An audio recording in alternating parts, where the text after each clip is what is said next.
Okay, hello my wonderful people over there on the other side of the screen. Today Truth Detective is over here with the blue and the pink. And I'm gonna tell you that you might not need that freaking shrink. And you might not need those SSRIs for your depression. There might be a better way, and I'm gonna just warn you that these pills and this kind of treatment, mainly the medicine treatment, might have for you detrimental effects in the long run. Who knows what these do to your digestive system, for example.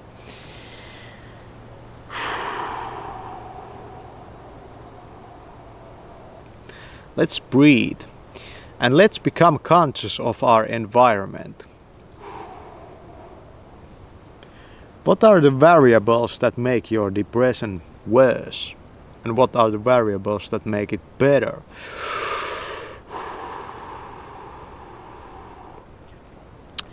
It's all about unconscious behaviors, you know. These behaviors like drinking alcohol worsen your depression. It's a chemical thing. And then there are factors that also make your depression worse, that are maybe not so chemically related. It might be just for the fact that you don't have any friends. There's no one around for miles, you know. It might be for the fact that you live in some really fucked up country. But these are all external reasons. You know that human beings are very different. You take 10 kids in a school situation or any other situation and you make them do something. One of them is gonna be exhilarated, you know. 5 of them won't give a shit, but they will do it anyway. One of them will protest violently. It's the same task or the same thing, but they react so different. That's human nature for you, and it won't change. You know how you react. And you have probably thought that why do I react so different? Some people might not appreciate your way of reacting to many of these things, and they might, well, close you off society, bully you, that kind of stuff, just because you react different. But I'm gonna say that there are those people that kind of think that we have to change your reactions. Well, you have to understand that, for example, substance abuse, it's a reaction against something. Something happens and you start to abuse substances. It's your default learned behavior how to deal with this kind of whatever it might be. For example, pain. It's a learned behavior.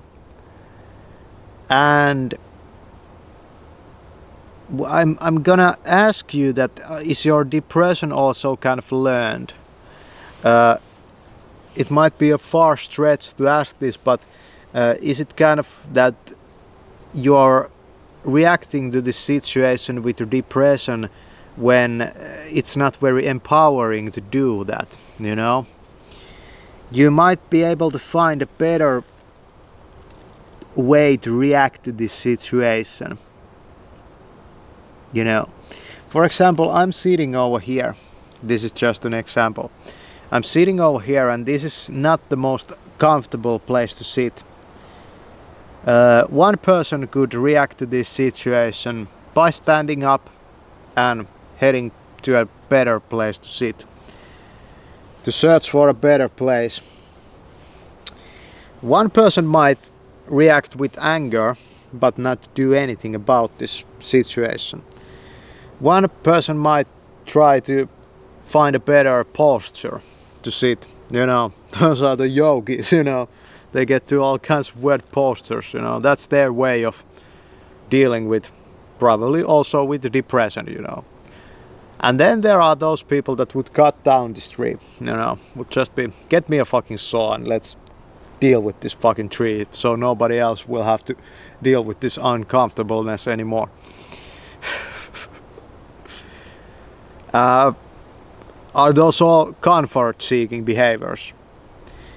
Is in your life any behaviors that you are using that can fuel your depression while at the same time giving you much comfort?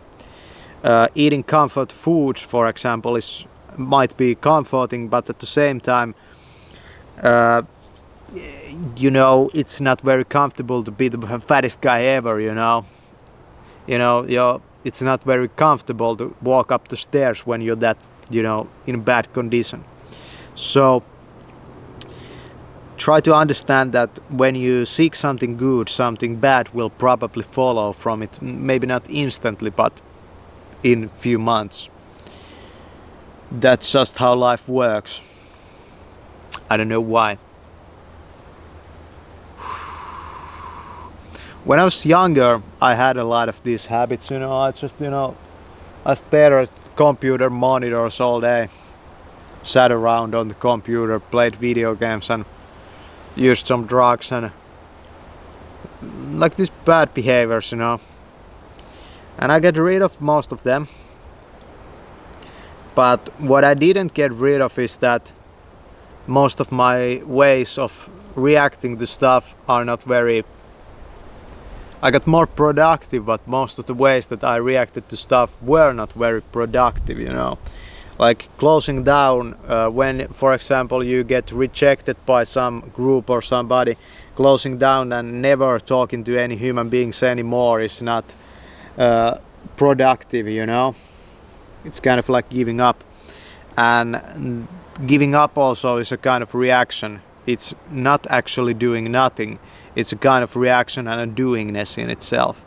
And these are very unconscious behaviors and hard to become conscious of them. But I try to make you understand a little bit better how your depression might be kind of a reaction to things, while at the same time it could be influenced by things. For example, the weather. You know, now it's much better. It's much better day, you know.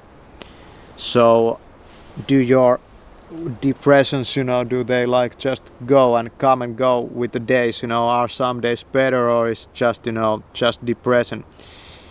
Yeah, I have went through like depression where nothing seems to affect it, you know. Rain or shine, you're just down. And I think I know this stuff pretty deep, you know. Yeah, I know suicidal depression, you know. It's not very funny. It's very hard to get out of it, but it's possible, and it just might be that something will happen that will set you off before that happens on its own. So it can be quite severe and quite dangerous, you know, because depression often, at least in my case, it led to many physical health problems also. Or my ways of reacting to whatever it is. I don't know where you learn this stuff from. Probably your parents originally, you know. For example, when your parents kind of didn't get along very well, if one of them always fled the scene, you will have that kind of conflict resolution pattern in your mind. I will just, you know, get out. And it will be a problem in your relationships also, but I'm gonna talk to you about that in a completely another video. These videos are not your eye candy videos. I'm just a guy that tries to make you understand these things a bit more deep, and I want you to kind of focus just on what I say and nothing else, you know. So thanks for watching. That was this day's depression video.